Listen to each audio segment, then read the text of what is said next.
Hello প্রিয় ছাত্রছাত্রীরা, আমি তোমাদের কৌশিক স্যার কেটিসি এক্সক্লুসিভের একটি নতুন ভিডিও নিয়ে তোমাদের সামনে উপস্থিত হয়েছি। সবেমাত্রই আমাদের প্রকাশিত হয়ে গেল মাধ্যমিক 2025-এর রেজাল্ট পাওয়ার পরে তোমরা নিশ্চয়ই এখন খুব চিন্তায় পড়েছো যে তোমরা কি নিয়ে পড়বে। আগামী দিনে একাদশ শ্রেণীতে কোন স্ট্রিমে তোমরা ভর্তি হবে, সায়েন্স স্ট্রিমে, আর্টস স্ট্রিমে নাকি কমার্স স্ট্রিমে, কোন স্ট্রিমে কি কি সাবজেক্ট রয়েছে। তোমরা খুবই কনফিউশনে হয়তো রয়েছো। এই কনফিউশন তোমাদের কিছুটা দূর করতে বা তোমাদের কোন সাবজেক্ট নিয়ে তোমরা সুবিধাজনক জায়গায় তোমরা নিজেদেরকে পাবে, এটা আমরা যাতে সুনিশ্চিত করতে পারি, তার জন্যই কিন্তু আজকে এই ভিডিও নিয়ে এসেছি।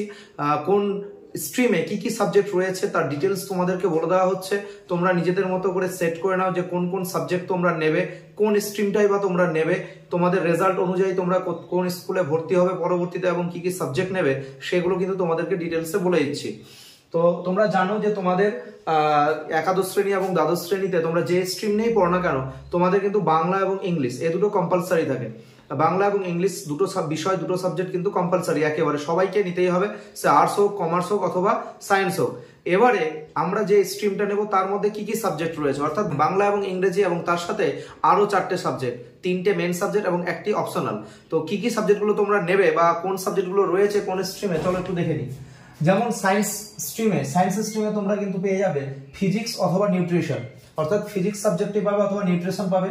2 নম্বরে দেখো কেমিস্ট্রি, 3 নম্বরে ম্যাথ, 4 নম্বরে বায়োলজিক্যাল সায়েন্স, 5 নম্বরে কম্পিউটার সায়েন্স, অথবা এখানে কিন্তু কম্পিউটার সায়েন্স যদি কেউ না নিতে চাও তাহলে কিন্তু যেটা মডার্ন কম্পিউটার অ্যাপ্লিকেশন সেটাও তোমরা নিতে পারো। 6 নম্বরে রয়েছে artificial intelligence and data science, অর্থাৎ এই সাবজেক্টগুলোর মধ্যে থেকে তোমাদের যে কোনো 4টে সাবজেক্ট কিন্তু চুজ করতে হবে, বাংলা এবং ইংরেজি বাদ দিয়ে। আর্টসে যদি আসো, অর্থাৎ তোমরা যারা যারা আর্টস স্ট্রিম নিয়ে পড়তে চাও তারা তোমরা বাংলা এবং ইংরেজি বাদ দিয়ে আর কি কি সাবজেক্ট নিতে পারো। কি কি সাবজেক্ট তোমাদের আরো অপশনাল রয়েছে যার মধ্যে থেকে তোমরা 4টে সাবজেক্ট বেছে নেবে, যেমন পলিটিক্যাল সায়েন্স অথবা বায়োলজিক্যাল সায়েন্স। এখন কিন্তু তোমাদের কিছু কিছু সায়েন্সের সাবজেক্ট আর্টসেও নিতে পারো, যেমন পলিটিক্যাল সায়েন্স নিতে পারবে অথবা বায়োলজিক্যাল সায়েন্স নিতে পারবে। 2 নম্বরে নিউট্রিশন, এটাও কিন্তু সায়েন্সের সাবজেক্ট, এটাও কিন্তু তোমরা নিউট্রিশনটা আর্টসে নিতে পারবে। 3 নম্বরে সংস্কৃত সাবজেক্ট খুবই ভালো বিষয়, এটিও কিন্তু তোমাদের আর্টস বিভাগের মধ্যে রয়েছে।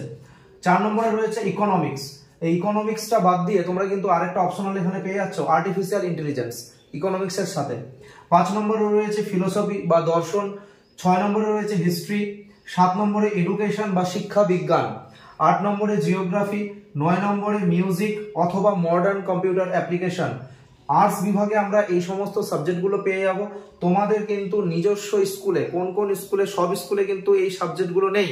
যেই স্কুলে তোমরা ভর্তি হবে সেই স্কুলে কোন কোন সাবজেক্টগুলো রয়েছে সেগুলো দেখে কিন্তু তোমাদেরকে যে কোনো 4টে সাবজেক্ট বাছাই করে নিতে হবে, অর্থাৎ বাংলা ইংরেজি কম্পালসারি, তার সাথে তোমরা যে কোনো 4টে সাবজেক্ট, এগুলোর মধ্যে তোমরা যেই সাবজেক্টগুলোর প্রতি বেশি ভালোবাসা রয়েছে, যেই সাবজেক্টগুলো তোমরা ভালো করে পছন্দ করো সেই সাবজেক্টগুলো তোমরা কিন্তু বেছে নিতে পারো এই সমস্ত আর্টসের সাবজেক্টগুলোর মধ্যে থেকে।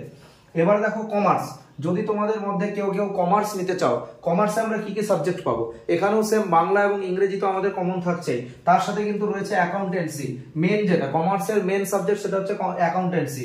2 নম্বরে রয়েছে বিজনেস স্টাডিজ, 3 নম্বরে রয়েছে কস্টিং অ্যান্ড ট্যাক্সেশন, 4 নম্বরে রয়েছে ইকোনমিক্স, আর্টসের সাবজেক্ট কিন্তু কমার্সেও রয়েছে ইকোনমিক্স সাবজেক্টে, অথবা দিয়ে এখানে রয়েছে আর্টিফিশিয়াল ইন্টেলিজেন্স।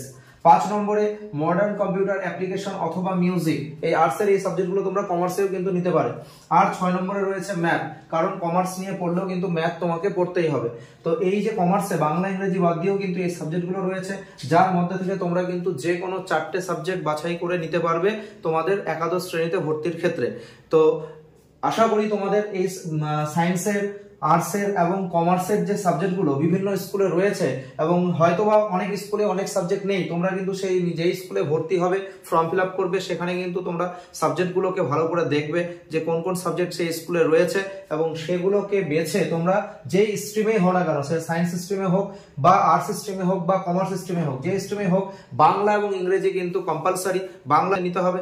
এবং তোমরা বাকি এই স্ট্রিমগুলোর মধ্যে থেকে, এই সাবজেক্টগুলোর মধ্যে থেকে যে কোনো 4টে করে সাবজেক্ট তোমাদের বেছে নিতে হবে, 3টি মেইন সাবজেক্ট এবং একটা অপশনাল সাবজেক্ট। আশা করি তোমাদেরকে এই সাবজেক্টগুলো সম্পর্কে কিছুটা হলেও ধারণা দিতে পেরেছি, তোমাদের ভর্তি প্রক্রিয়ায় অনেকটা সুবিধা হবে বলে আমি মনে করছি।